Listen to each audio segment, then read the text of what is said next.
In Romans chapter 1, verses 18 through 32, we find a description of the moral decay that sounds similar to today. It says, "For the wrath of God is revealed from heaven against all ungodliness and unrighteousness of men who hold the truth in unrighteousness." And that's what God is about to do in our day. He is about to reveal the wrath of God against men because of the ungodliness that is rampant throughout the world. Even places that call themselves Christians have fallen into this trap of worldliness, fleshly lust, and have descended into the abyss and morass of ungodliness. And God is about to clean up the behavior of His people. In verse 19, "Because that which may be known of God is manifest in them, for God hath showed it unto them. For the invisible things of Him from the creation of the world are clearly seen, being understood by the things that are made, even His eternal purpose in Godhead, so that they are without excuse.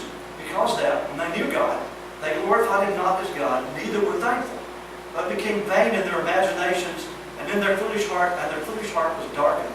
Professing themselves to be wise, they became fools, and changed the glory of the incorruptible or the uncorruptible God into an image made like to corruptible man, and to birds and four-footed beasts and creeping things. They became idolaters." We see that around us today, where people worship various kinds of idols. "Wherefore God also gave them up to uncleanness through the lust of their own hearts, to dishonor their own bodies between themselves." If we engage in this type of behavior, we dishonor our own bodies, and we become corrupt. And God wants us to be pure and holy. "Wherefore God gave them up to uncleanness through the lust of their own hearts, to dishonor their own bodies between themselves, who changed the truth of God into a lie, and worshipped and served the creature more than the Creator, who is blessed forever. Amen." So we can't serve idols, we can't serve the flesh, we can't be covetous, we can't serve money, we can't serve mammon, the god of money. In verse 26, "For this cause God gave them up unto vile affections." Even their women did change the natural use into that which is against nature. And this is being promoted worldwide today, this lesbianism and homosexuality, and it's condemned here in strong language in Romans chapter 1. It's not something that Christians can either condone or engage in.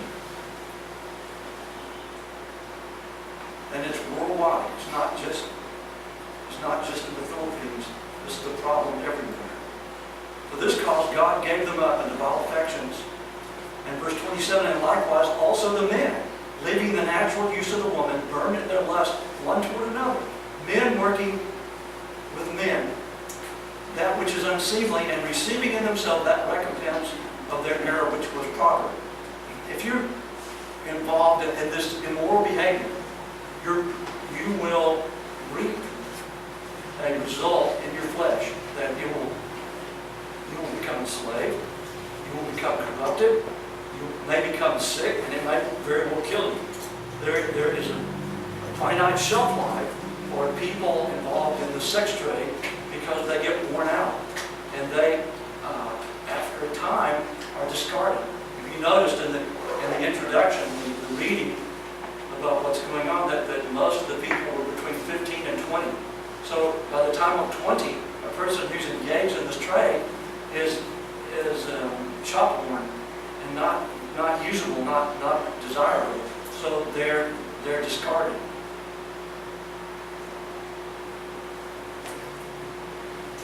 Verse 28, "And even as they did not like to retain God in their knowledge, God gave them over to reprobate mind to do those things which are not convenient." At one time after the flood, everybody, from the least to the greatest, knew about God. There wasn't anybody in Noah's day that didn't know that the Lord our God is God, and that He had a will for men, and that He existed. But as the number of children of men increased again on the earth after the flood, they began to seek other gods.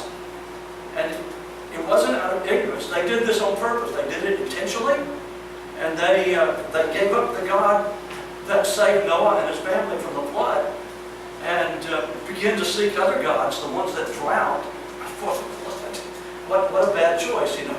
If you were one of the ones that served these other gods before the flood, you weren't even there. It was Jehovah God that had saved his people, that had brought them through the flood. So they were serving gods that they knew from their own history could not save you.